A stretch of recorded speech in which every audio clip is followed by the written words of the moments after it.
Dans cette vidéo, nous allons étudier les différentes formes de l'engagement politique. Nous allons commencer par rappeler que l'engagement politique correspond à toutes les formes d'action motivées par des valeurs politiques et qui ont pour objectif d'influencer ceux qui détiennent le pouvoir politique.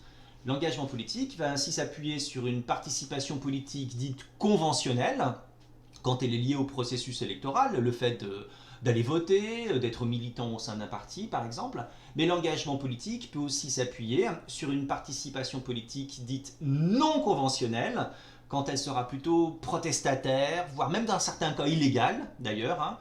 Je pense à des manifestations, à des boycotts, à des pétitions en ligne, etc. etc. Alors, quelles sont les formes de l'engagement politique ? Première forme de l'engagement politique, la forme la plus classique, le vote. Le vote, en fait, c'est simplement le fait d'exprimer une opinion lors d'une élection ou d'une prise de décision. Par prise de décision, je fais référence en fait à un référendum, d'accord ? Sachant qu'on peut exprimer son opinion de différentes manières. Donc, premièrement, en votant par exemple pour un candidat, dans ce cas-là on parlera de suffrage exprimé, ou alors en votant blanc ou en votant nul, ce qui correspond également à un message qui est envoyé à l'encontre en fait des candidats, à l'encontre des dirigeants, afin de leur montrer une certaine forme d'insatisfaction. Voter, comme on le dit classiquement, c'est un acte citoyen. C'est un acte citoyen qui dépend de certaines variables que l'on appellera des variables lourdes. Par exemple, le niveau de patrimoine, le lieu de résidence, l'âge, sont autant de variables qui vont influencer le fait de voter, de ne pas voter et pour qui on va voter également. Le sentiment de compétence, certaines personnes par exemple considéreront qu'elles n'ont pas véritablement de légitimité politique, elles considèrent qu'elles n'ont pas véritablement de compétences et de connaissances suffisantes pour pouvoir voter pour un candidat ou ne pas voter pour un candidat, donc à ce titre elles préféreront s'abstenir. Ça va dépendre également de l'intérêt pour la politique en général, ou même des stratégies individuelles. Là je fais implicitement référence à la théorie des lecteurs rationnels. Par exemple, moi en qualité de fonctionnaire, je pourrais être plus incité à voter pour des candidats de gauche dont je sais classiquement qu'ils auront plus tendance à tirer en fait mon salaire vers le haut qu'un candidat de droite qui va plutôt généralement essayer un petit peu de faire serrer la ceinture au pouvoir public.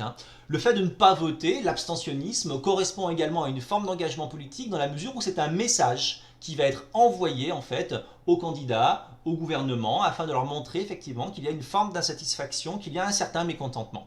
Deuxième forme de l'engagement politique, le militantisme. Le militantisme va désigner l'activité d'une personne qui lutte activement pour une cause et qui en général va adhérer à un parti politique. Ça peut être au niveau en fait une cause qui va permettre de défendre donc certains intérêts, bien évidemment. Ça peut être des intérêts environnementaux, sociaux, culturels, qui tiennent à cœur à une certaine personne et qu'elle va défendre à travers, donc, bien évidemment, son militantisme dans un parti politique. Mais ça peut également être au niveau associatif. Je pense par exemple à des militants Greenpeace. Un adhérent en fait actif à un parti politique va participer à des réunions, bien évidemment, distribuer des tracts, participer à des activités liées à la campagne électorale. On note quand même, depuis un certain temps maintenant, une certaine crise du militantisme. Autrement dit, il y a de moins en moins d'individus qui sont investis en fait à travers notamment des partis politiques.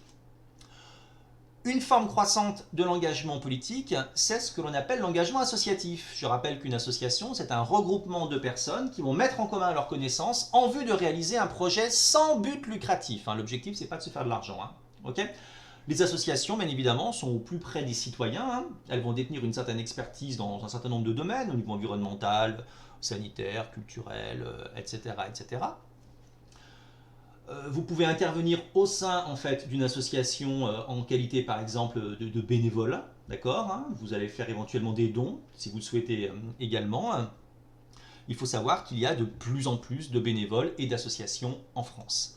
Enfin, pour terminer, l'engagement politique peut prendre la forme d'une consommation engagée. La consommation engagée correspond en fait au choix de consommation effectué par un individu qui cherche à être en accord avec ses valeurs ou ses convictions.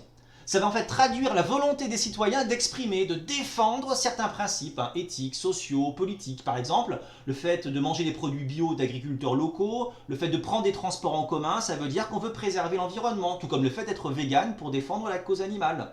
Inversement, ne pas consommer certains produits dans le cadre de boycotts qui proviennent de certains pays, c'est également en fait une forme d'engagement politique quand on veut dénoncer les comportements, les politiques de certains États.